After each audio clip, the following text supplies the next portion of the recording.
Good day mga ka-NG, Kuya Mike. Alright.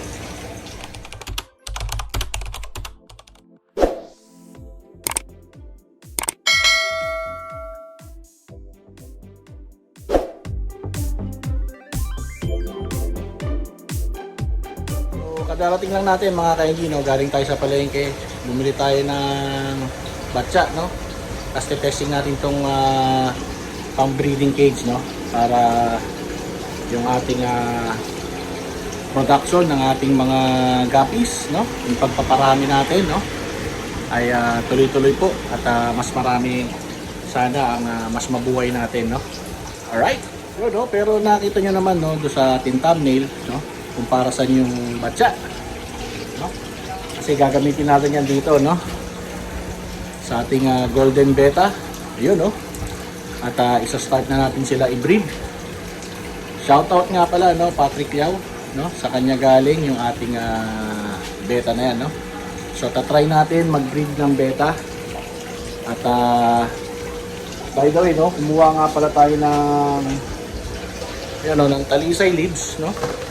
Part of the leaves, no, gagawin natin doon sa beta breeding, and part of it, no, lalagay natin dito, no, sa ating tank ng flower horn. Alright?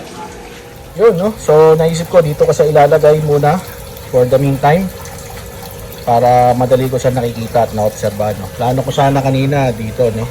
Kasi lang medyo may konting obstacle, no? Hindi natin masyado mababantayan. So, dito na lang siya, no?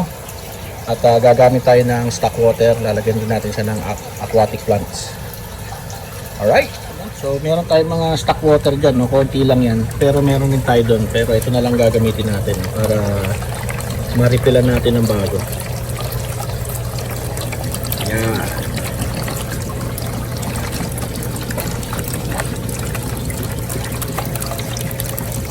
So ito na yung pangalawang bote natin, ano?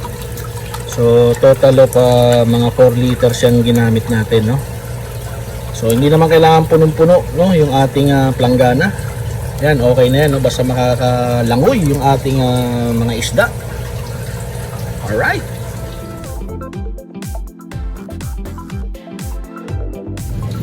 Yun mga kaili, so yan po yung ating ibibrit, no? Golden beta. Yan, mas ganda na, no? Sana po maging successful tayo at first time po natin gagawin mag-breed na beta. So ready na to, no? Kuha na rin tayo ng halaman dito, no? Hanap tayo ng hornwort. Wala, guppy grass muna. Yan, lagyan natin siya ng duckweed. Yan. So tingin tayo sa ibang tank ng hornwort. Tapos lalagyan pa natin to ng talisay leaves, no? Pero hugasan ko muna. Alright, hindi, no? Ayan, ready na po, no? May plants na. Yung talisay leaves na lang. Tapos yung chimney method po, no? Yung ating gagamitin dito. So magpe-prepare lang ako, baka ito sirain ko na, no? Alright, so ito po yung ating nakuha mga talisay leaves. Hugasan ko lang po, no? Banlawan ko lang para yung mga konting dumi-dumi ay matanggal, no? So kukuha tayo ng medyo malaki-laki ito. So ito na lang yung gagamitin natin para doon sa ating beta. Tapos yung matitira ay gamitin natin para doon sa ating flower horn. Yan. Alright, balikan ko kayo mga kaingi. So nahugasan na natin, no, mga kaingi. Wala nang pa ligoy-ligoy pa yan. Diretso hulog lang yan dito sa ating tank, no? Para nag-mold kasi yung ating flower horn doon, no? And lalagyan natin ng talisay para mag-produce siya ng tanis, no? At bumalik o manumbalik yung ganda ng ating flower horn. Alright! Yun mga kaingi, no? Nahulog na natin, no? Yung ating mga talisay leaves, no? At balikan na natin yung ating beta. Ito, no? Alright, yun no. So nakat na natin, sukatin lang natin no, kung hanggang gaano kataas. Yan. So putulan natin ulit. So mga kaenggi, ready na no? Ang ating chimney. Lalagay natin yan dito sa gitna. Yan.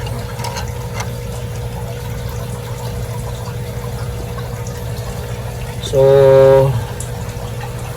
mangyayari niyan, lalagay natin yung male sa labas, yung female sa loob.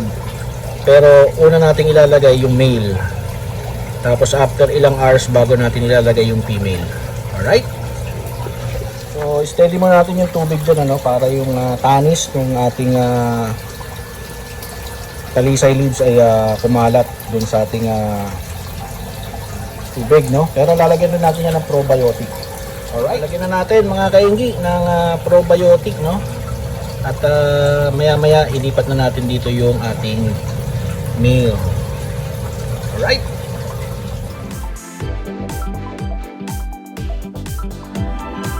Kainggi, so may luma tayong styro no. Lalagyan natin, kakat tayo, lalagyan natin ng gilid-gilid no. Pang floater no, testing lang no. Pero feeling ko ang lalaki ng butas nito no. Tignan lang natin no. Dito natin siya ilalagay dito sa ating AFR no. So para ma-check natin kung ano mangyari no. Alright.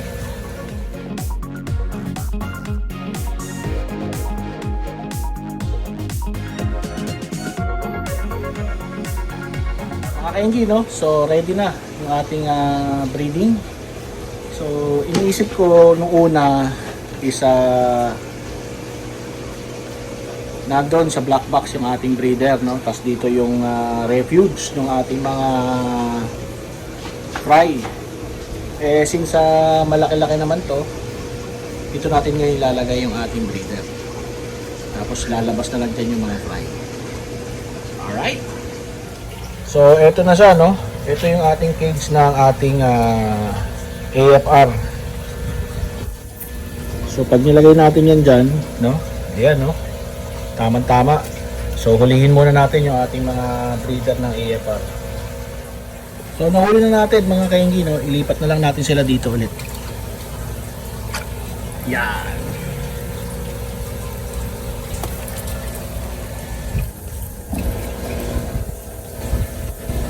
Alright, ating mga AFR. Yan no. Ito yung isa. So lagyan pa natin ng plants yan no.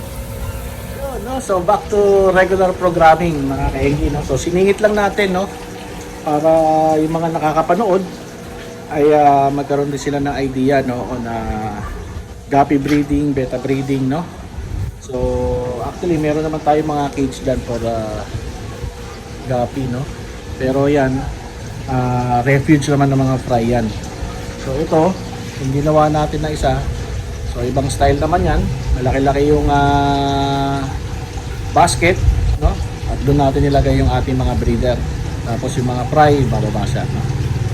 Yeah. So kukunin ko na po yung ating male na beta no. Ito po siya no. Yan.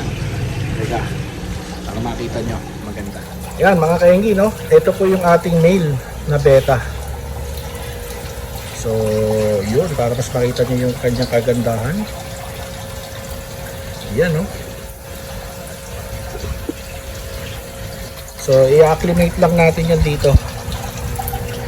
Yan.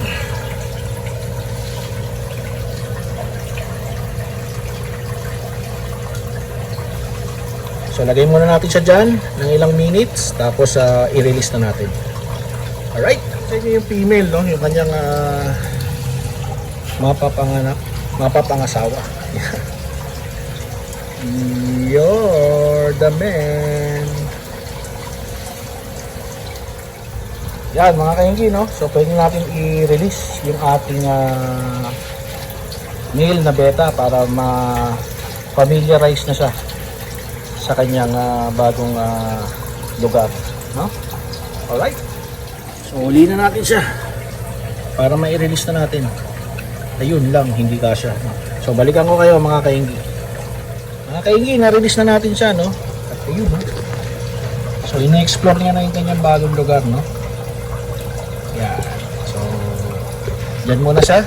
Tapos mamaya, ilagay natin dito yung ating female. Alright.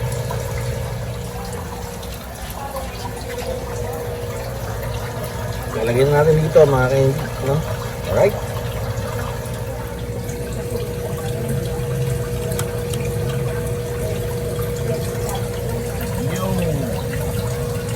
Yun mga kainggit, no? So ini-inspection na nung ating male, no? Yung nakita niya na female, no? Yun, no? Ayan. So iwan lang natin yan dyan, no? Kailangan na mag-form ng bubbles tong ating male. Okay?